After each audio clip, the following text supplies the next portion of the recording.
ایک صاحب سوال پوچھ رہے ہیں کہ اگر عورت خود طلاق مانگے، چاہے اس نے مذاق میں ایسا کیا ہو، تو اس میں شریعت کا کیا حکم ہے؟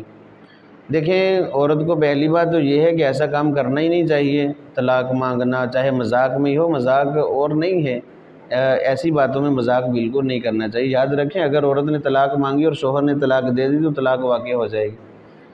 اور عورت اگر مانگ لے یا جو بھی معاملہ ہو، عورت کے کہنے سے کچھ نہیں ہوتا۔ یہ طلاق کا اختیار اللہ نے مرد کو دیا ہے۔ ہاں، مرد نے اگر عورت کو طلاق دے دی، چاہے مذاق میں دے دی، چاہے سنجیدگی میں دے دی، چاہے غصے کی حالت میں دے دی، کسی بھی حالت میں دے دی، تو طلاق بہرحال واقع ہو جائے گی۔ اور ایک طلاق دے گا تو ایک، دو دے گا تو دو، تین طلاقیں اگر مرد نے دے دی عورت کو تو تینوں طلاقیں نافذ ہو جائیں گی، واقع ہو جائیں گی۔ بہرحال ایسی باتوں میں تو مذاق بھی نہیں کرنا چاہیے، ذرا محتاط رہنا چاہیے مرد اور عورت کو بھی۔